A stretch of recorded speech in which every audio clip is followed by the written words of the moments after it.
Amani had dreamed of nothing but Ada since he was a boy. She was his first love. They had just gotten married. After 4 years of dating, they were both very happy. But the happiness won't last long as Ada was pregnant and their first child is on the way. Some months later, Ada went into labor with Amani by her side, praying for a safe delivery. Despite the prayers, Ada's condition kept getting worse. Amani reassured her that everything is going to be alright, but deep down he knew this was a 50-50 scenario, but his hopes were still high. After a few hours in the labor room, Ada gave birth to a baby girl.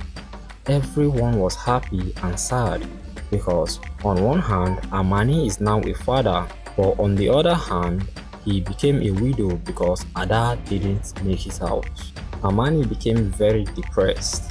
He would lock himself in his room and cry for hours, hoping his wife would just come back to life. But he slowly gets used to it with his baby by his side as his only companion.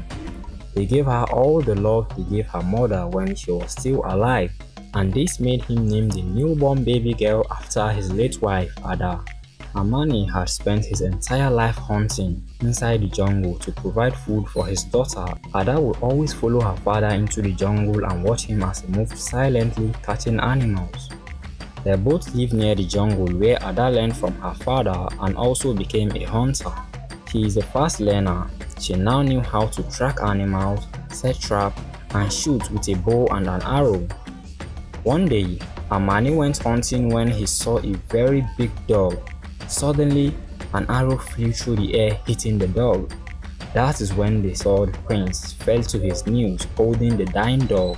Amani had just unknowingly killed the dog of the most wicked prince in the village. Ada's father became afraid and started running away to save his life.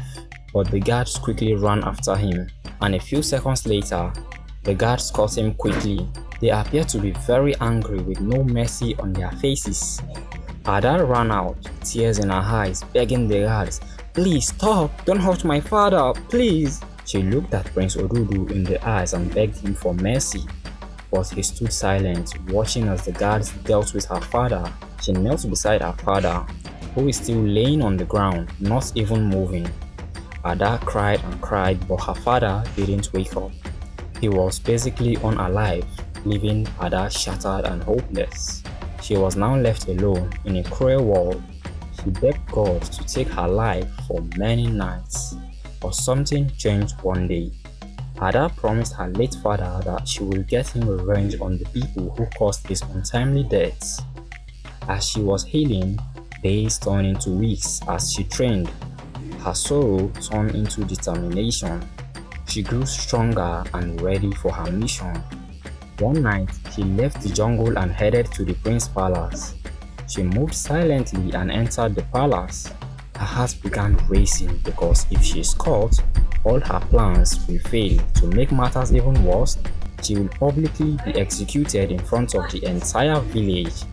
She took her steps one by one to make sure she doesn't make any sound that will expose her. She entered the palace and everywhere was quiet. The guards were all asleep. She made her way to the prince's room. She saw him sleeping and deeply snoring. As she stand face to face with the man who watched her father Amani die, this made her anger even worse. She silently raised her bow and shot 2 arrows in his chest. His screams woke up the entire palace, including the guards. But before they rushed in, Ada wasn't there anymore. They quickly searched the entire compound, but there was no traces of anyone. Ada had successfully escaped.